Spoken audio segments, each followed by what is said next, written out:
Hi YouTube, back for part 6 on the ASW-28 here. Where we last left off, we had built these enlarged control surfaces. We haven't figured them out completely yet. But what we're just getting ready to test was the control horns and how that was going to work out with this longer surface. So we've already got our receiver installed here. And we've got these Y cables that go through the wing, but for now we're actually just going to hook those up directly to the receiver because we don't need to go through the Y cables yet.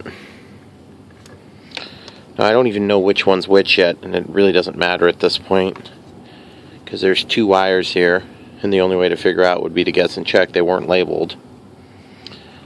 So for now, we'll just plug one into the flaps. I think we have auxiliary 2 or bind. I can't remember.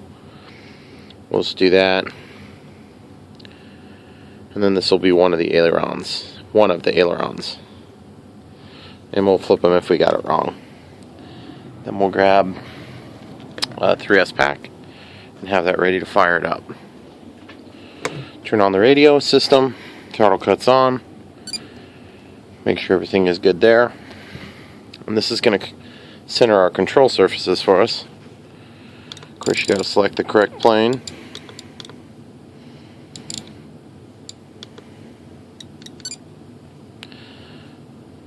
Okay. So if you go over to system setup, or not system setup, monitor mode, you can actually see we've never activated the flap system. So we'll go to flap system. Since these are going to be flaperons, we'll just set one up to 100 and one up to minus 100.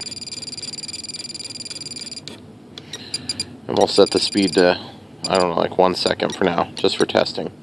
Okay, so now when we go over here, we can see it's on the right aileron and the left aileron because we have this set up as flaperons.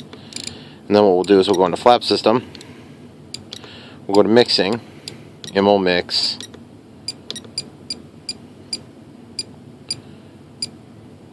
flaps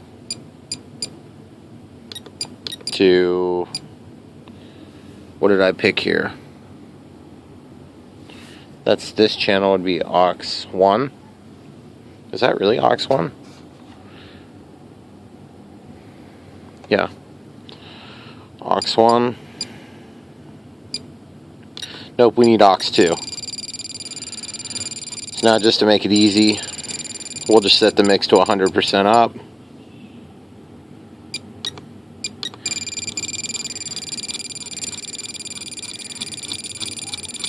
And so this will basically make something happen.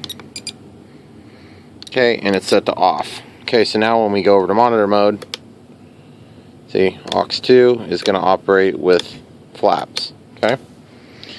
So, aux 2 just happens to be attached to the bind switch, or the bind plug.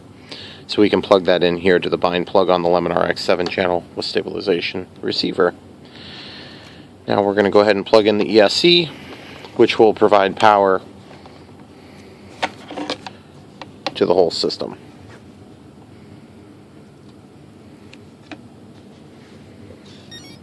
Okay, so letting everything start up.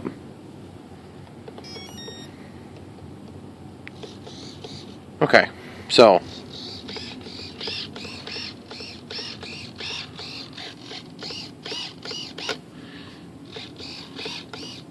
it's moving, and then this is moving.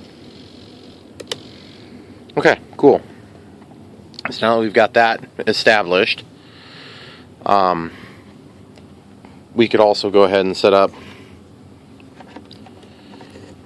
channel 3, channel 4. Don't know which one's which. Doesn't really matter. We'll figure it out.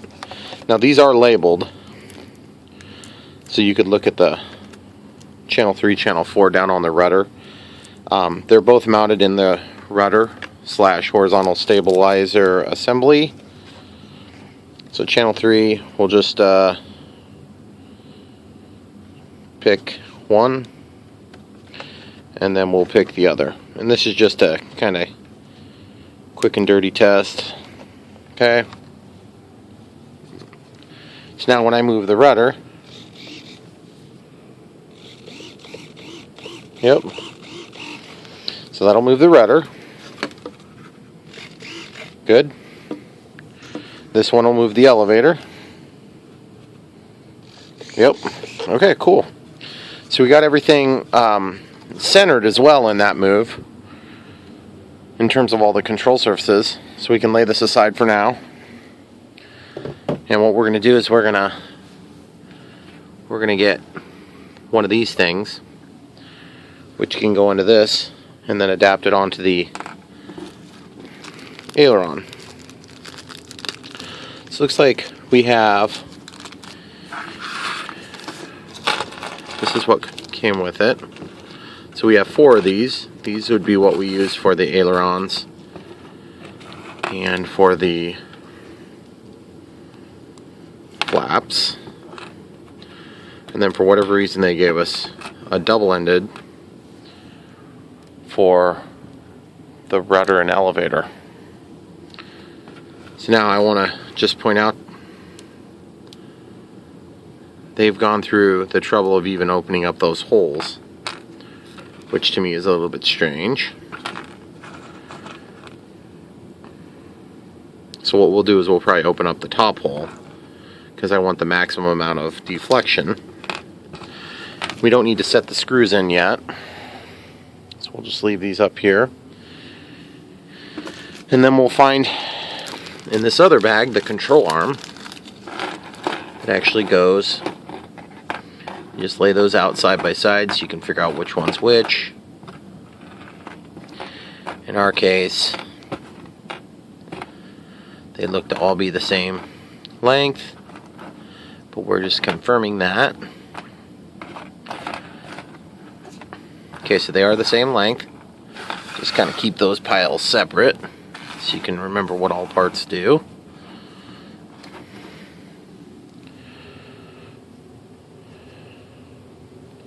Okay, so this is going to go on to the end of the servo. Then this will slip in there. But I would really like to move that up. I don't think we can go to the top hole. We might be able to go out one more hole. If we go to the top hole, we'll have a heck of a time with breaking our servo linkage or whatever you... So what I want to do is I want to take and look in my bag of goodies and see if I have a similar style.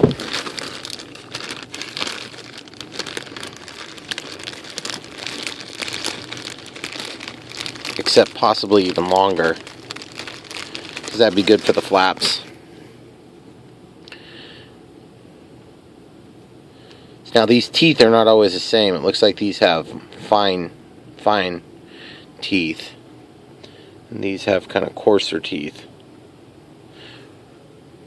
But we'll go ahead and try it anyway.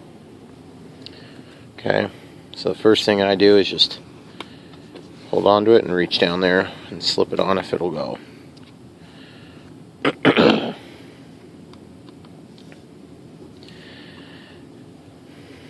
And that's the way that's going to work. Then we have to twist this way out to meet up with the control. Obviously in our setup we got to run this out quite a bit more than the stock setup because we're further out on our controls, because our control surface is longer. So if we have problems reaching, then we'll have to get creative and figure out the best solution. This happens to have a little bend in it. Okay, that's probably getting fairly close. A little bit more. You can also take and move this in, but it's going to screw up your geometry when you go to use the flaprons. Alright, so let's see how this works. Okay, so that's pulled down a little bit.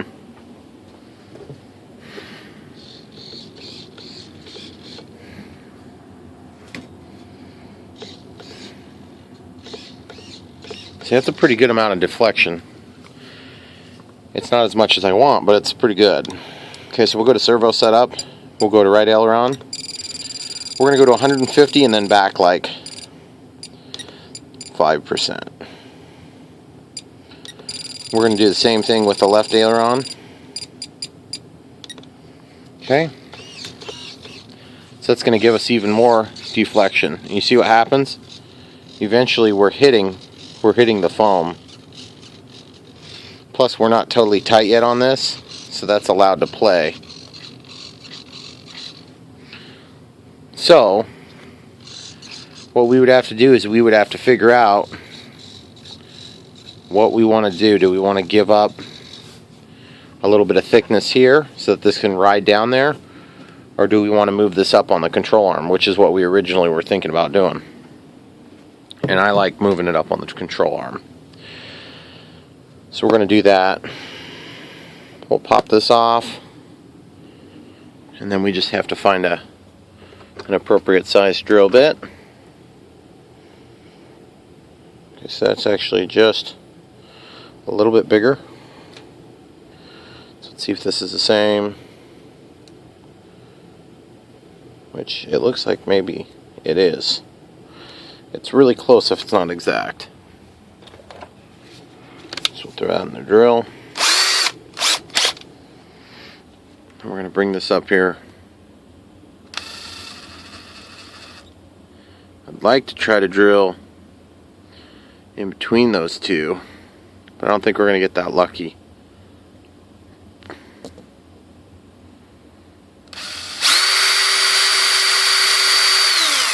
Okay, so if we go to that top hole, we're for sure going to weaken this to the point where it's allowed to break out. So we're not going to do that. Okay, so now we'll just slip this back in. We'll see how this works. We got to bring this out a little bit more still. But look, we're going to run out of threads, guys. See that? That's not good. So what we'll do is we'll run this into where we feel is reasonable. And then we're going to hook this on in a different order this time. We'll hook this on first. And then we'll put this down at a slight angle. Okay, you see that's at an angle instead of being 90 degrees. Obviously 90 degrees would be preferred. But now I'll move the ailerons.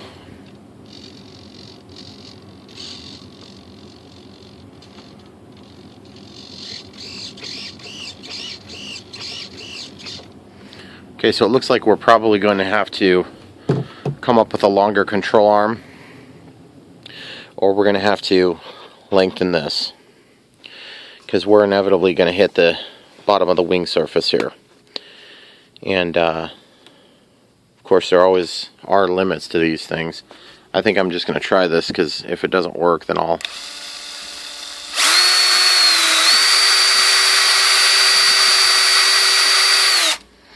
this will at least tell me if that length helps a little bit. I'm probably going to have to replace this with a different one. Okay, so got that on there.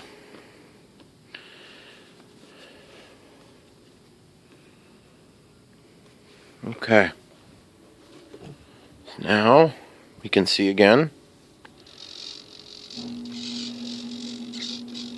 Definitely keep hitting. Alright, so what I want to do, the easy way to do this is to heat up and melt the foam a little bit. But it's also the most immediate. So make sure you're happy with the way it's going to work before you get into this too far. So I'm going to just take a screwdriver that's about the right roundness. We're just going to heat it up a little bit. We'll go ahead and pop this off altogether. We've got a mark in there already.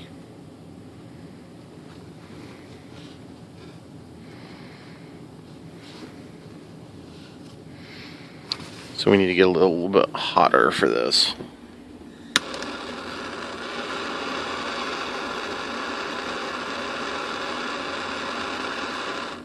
Okay.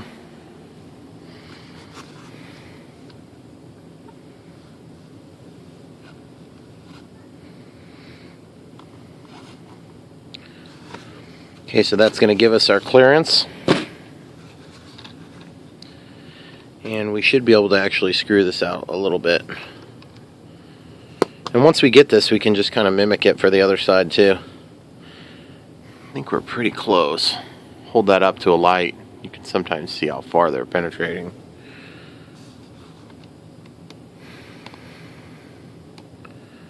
Alright, so here we go. Okay, look at that.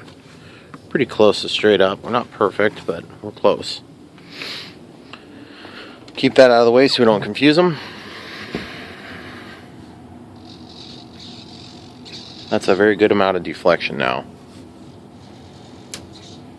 But you see what happened there?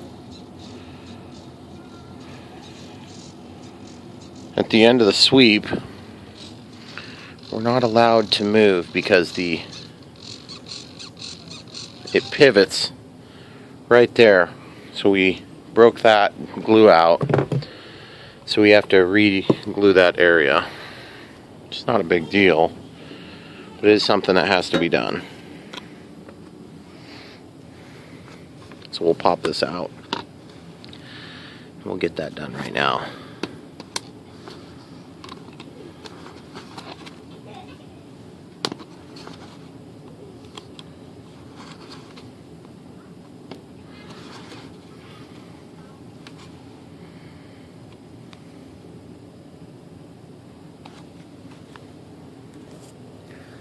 Sorry, the nozzle was clogged on my glue again. So I'm going to run down the length of this again. We're going to let that set up and then go over it again. Just keeping away from the hinge, of course.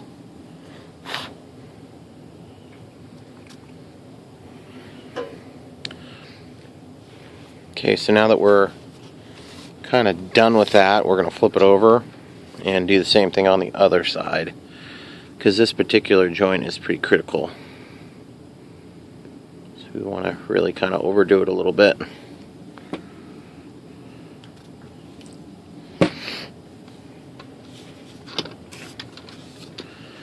Alright, so now we can just let that set up.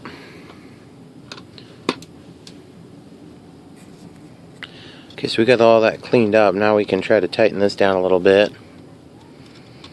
And the idea is you'll crush into the foam.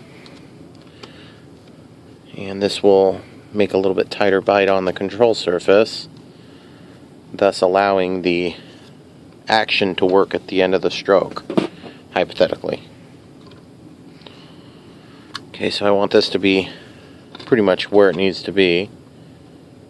And I want to slip this onto the servo. Looks like since we're not going to be 90 degrees, it might be better to just run it into the plastic a little further, the screw. Okay. So we're going to try this again. Actually, we can try to get this on here too. Let's see where that goes, because the home position does matter on this. Okay, so now we'll watch the flaps. Looks like the flaps action is incorrect right now, so we'll go servo setup. Now I could go to reverse, auxiliary 2, and that's important to get done now because you don't want this to go into your wing and damage it. Okay. So now watch. Flaps. Flaps. Okay. And that's a flap-wrong configuration, so I'm going to go into the flap system. I'm going to change this down to like 50 and 50, just because we want to see the direction it's going, but we don't necessarily need it to go to the end of the stroke. And see, you can also see that you can kind of evaluate whether or not you're going to have enough strength with your controls now. which is very critical.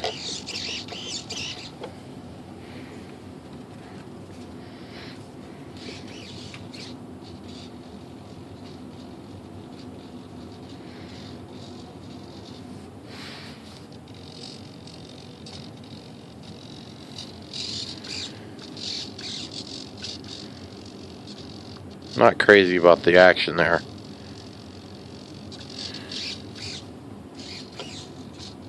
It's definitely a lot of throw, so that could cause some complications at a later time. But for now, I think we're going to be okay there.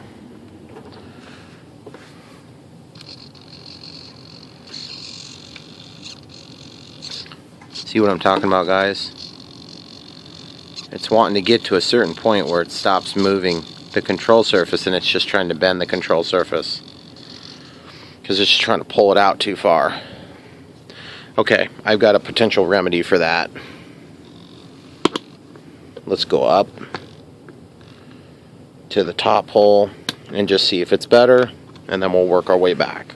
Obviously there's going to be less action there, less movement. Okay.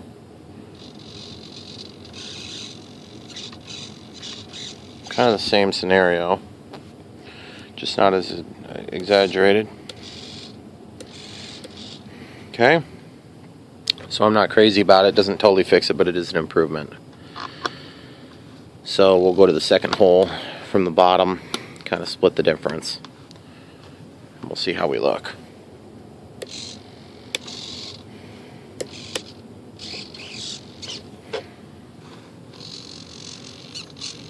Still wanting to twist that control surface at the end of the action. Okay, so pop off the aileron. I want to test one more thing. So if I want that action to move, see, it'll move, but what's happening is it's got to go up higher to make that action work. But then it also kind of like self-locks. See, because then it goes to this point where the geometry no longer works out.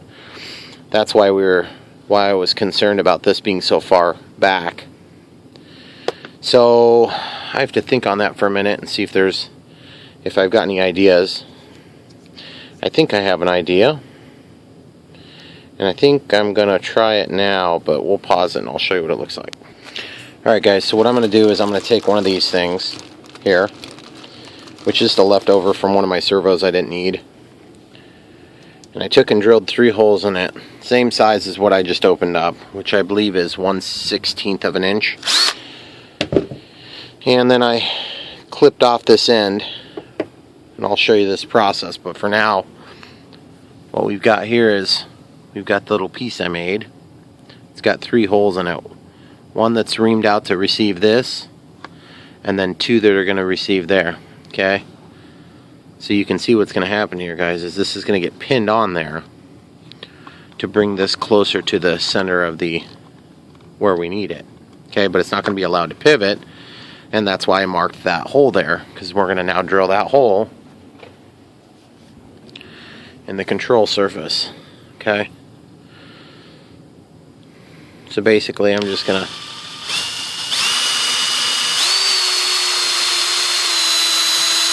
modify this control arm, and as you can see, it's kind of hard to do that while it's on the plane, so I'm going to do it a different way. I'm going to heat up this bit.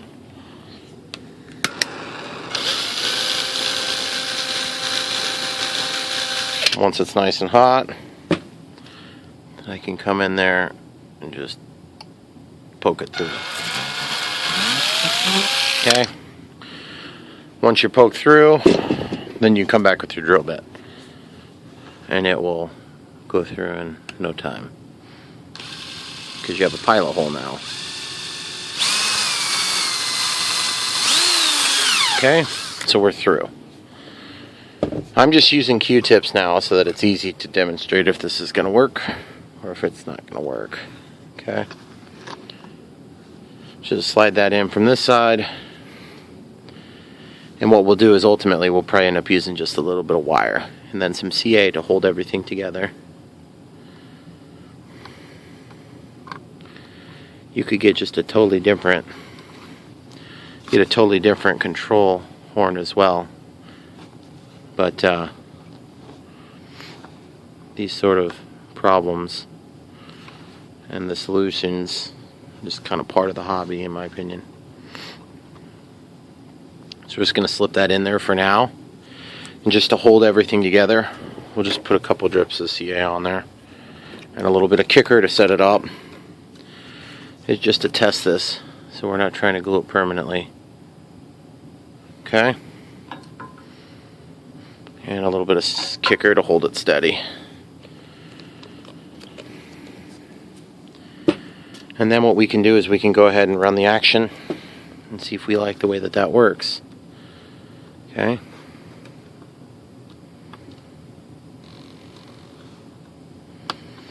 Okay, now before I go any further, I probably want to go ahead and trim these off because they'll get in the way of the action. Okay.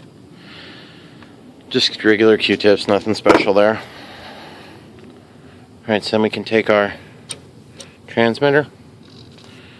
We can move the ailerons.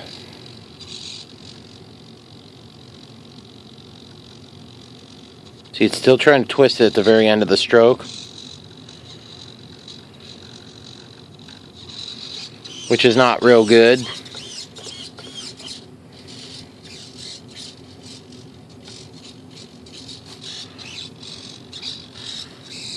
But I think you guys kind of get the idea of what's going on. So at this point, maybe what we do is we just go into a servo setup. We turn these back to 100 for now. And we don't get to the point where it does that. Not anymore.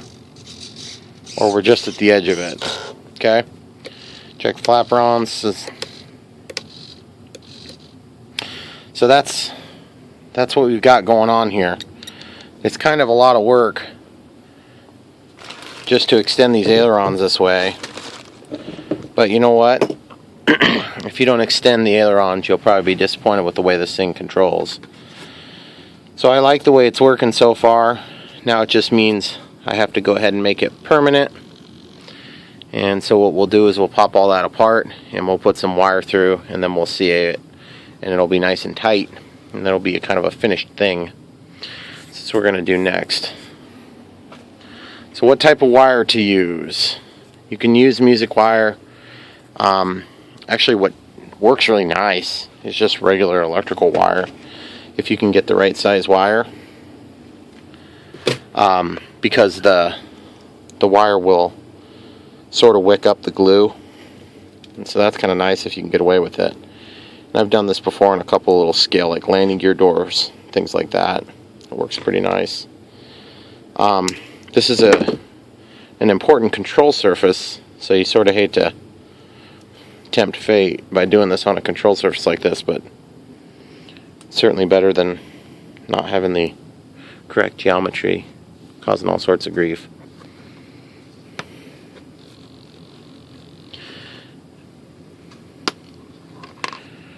Okay,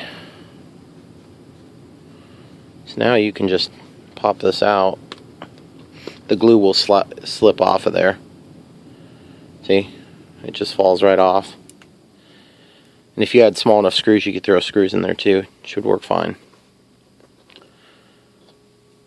So, obviously we're not going to have a video of every one of these going together. This is just mostly the weird one that I wanted to show you guys how I did it. Okay, so I just want to hold back a couple of these threads, like probably 3 of the wires or 4. And I'll feed that through, just like that. I'll get it about halfway. Once it's halfway, you can kind of double it back over itself, and then you'll go back and do the other side. We'll pause it while we get the wire ready. Okay, so we got the other wire prepared, just about the same length and everything. And we'll just kind of wrap it, just the same scenario, just in a different hole here. And once you have those two overlapping like that, then you can take your pliers and go in and twist it really tight. Forceps would probably work pretty good for this too, so I might use forceps. It might be a little easier. And to be honest, it's a little easier if you use a longer wire. You could use a twisty tie for this too. That would work pretty decent as well. My second one, I made the wire just a little bit too long, or a little bit too thick, I think. And I want to go the other way with my twist.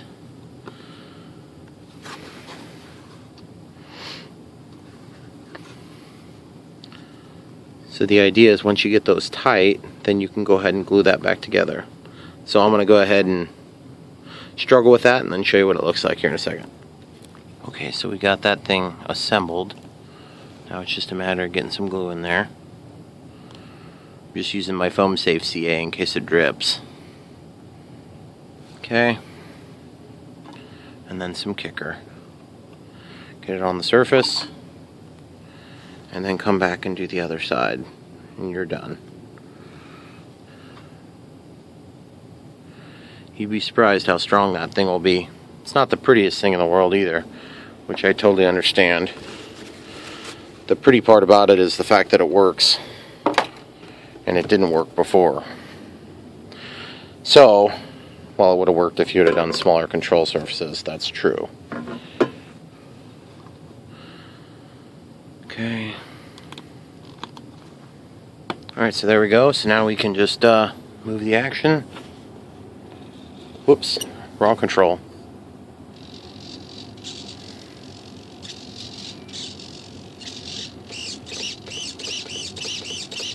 Pretty cool. Alright, cool. And then some flapper-ons, or spoiler-ons in that case. And that's about it for this video, guys. Thanks for watching. There'll be more of this. We'll get that duplicated. We'll come back, and part 7 we'll get this flap mechanism set up. And the wing assembly has been kind of complicated on this ASW-28. Go buy yourself one if you want to follow along and build it too. You can copy all the steps, or you can cut out the stuff you disagree with. But thanks for coming back for more, guys. I really appreciate you subscribing. We're getting pretty close to 25,000 subscribers, and I really appreciate you guys being part of this. And thanks to Banggood for sending this model. Check the links below and help support our affiliates, and you can help support our channel too at the same time. Thanks for watching. Don't forget to like and subscribe.